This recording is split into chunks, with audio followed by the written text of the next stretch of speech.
আমাদের গাছে দেখুন কি সুন্দর পেঁপে হয়েছে। তো এখান থেকে আজকে একটা টাটকা পেঁপে নেব আর পেঁপে দিয়ে একটা নিরামিষ রেসিপি আপনাদের সঙ্গে শেয়ার করব। এটা খুবই সহজ এবং কম তেল মশলাই হয়ে যাবে, তবে খেতে কিন্তু দারুণ লাগে। আপনারা প্রথম থেকে শেষ পর্যন্ত সঙ্গে থাকুন, আশা করছি খুব ভালো লাগবে।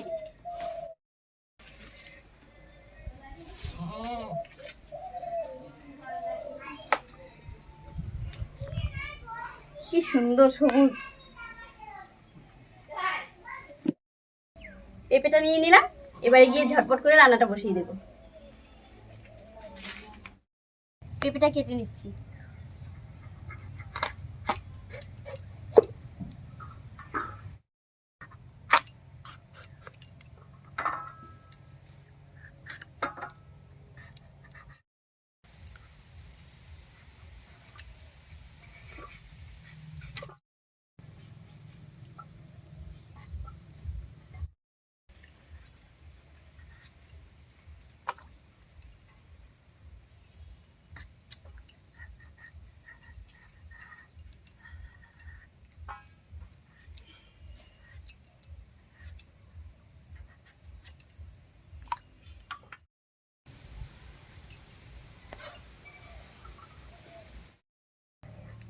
পেঁপেটা কেটে নিয়েছি, সঙ্গে দুটো আলু কেটে নেব।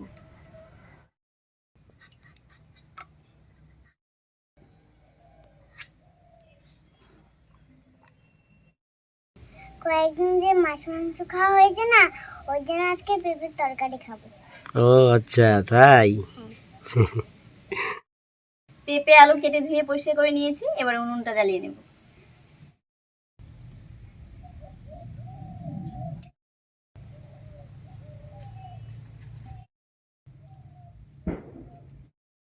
উনুন জ্বালিয়ে কড়াই বসিয়ে দিয়েছি। এবারে শুকনো খোলায় কয়েকটা মশলা ভেজে নেব। মশলার মধ্যে আমি নিয়েছি দুটো শুকনো লঙ্কা হাত দিয়ে টুকরো করে দিয়েছি, আর নিয়েছি সামান্য একটু গোটা ধনিয়া, সামান্য একটু গোটা জিরা, আর নিয়েছি একটুখানি গরম মশলা গোটা।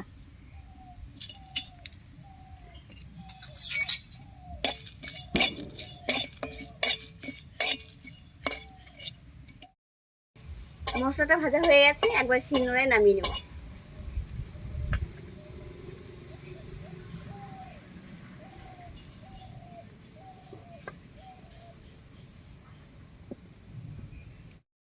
এবার কড়াইয়ে জল দিয়ে পেঁপে আর আলুটা হালকা করে সেদ্ধ করে নেব।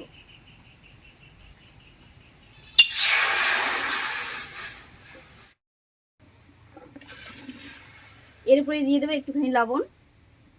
এবার ঢাকা দিয়ে সেদ্ধ করে নেব।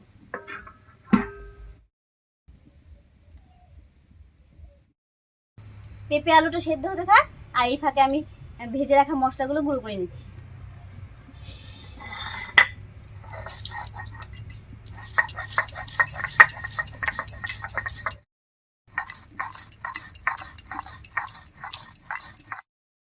মশলাটা গুঁড়ো হয়ে গেছে, একবার নামিয়ে নিচ্ছি।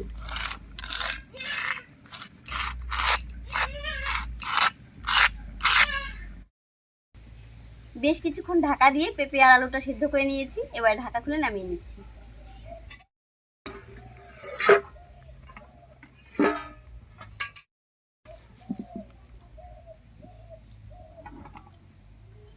মোটামুটি করে সেদ্ধ করে নিয়েছি, বাকিটা রান্নায় সেদ্ধ হয়ে যাবে।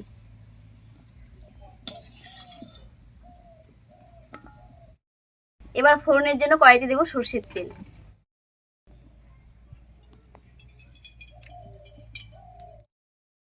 তেল গরম হয়ে গেছে, এবারে ফোড়ন দেব। আর ফোড়ন দেব গোটা জিরা, তেজপাতা আর একটুখানি গোটা গরম মশলা দিয়ে।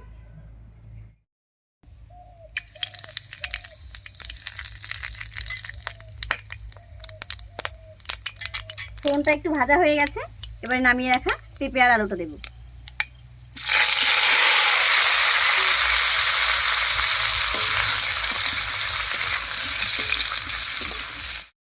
এর উপরে দিয়ে দিচ্ছি একটুখানি হলুদ।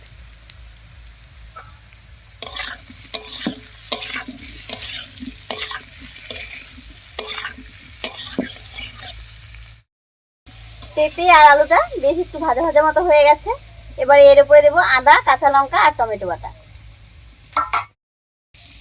এখানে আদা, কাঁচা লঙ্কা আর টমেটো একসঙ্গে করে বেটে নিয়েছি, এটা এবারে দিয়ে দেবো।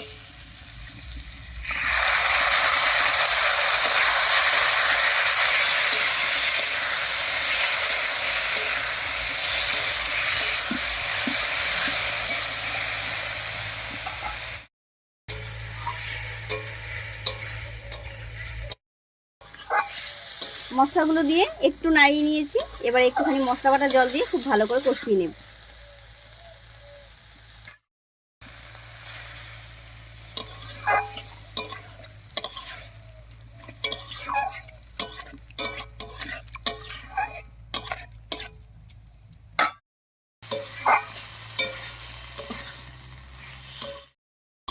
মশলা বাটা জল দিয়ে খুব ভালো করে কষিয়ে নিয়েছি। এবার এর মধ্যে লবণ দেব।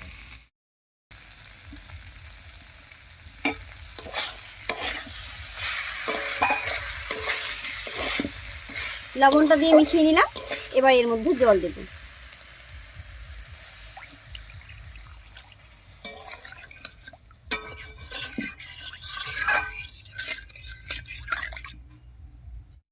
এবারে বেশ কিছুক্ষণ খুব ভালো করে রান্না করে নেব।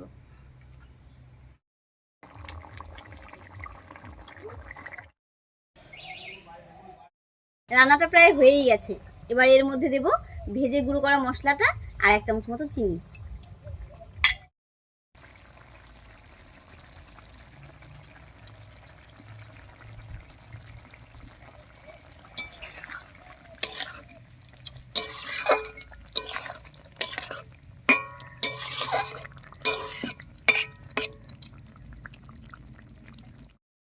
পেঁপের নিরামিষ তরকারিটা একদম রেডি হয়ে গেছে। এবার নামিয়ে নিচ্ছি।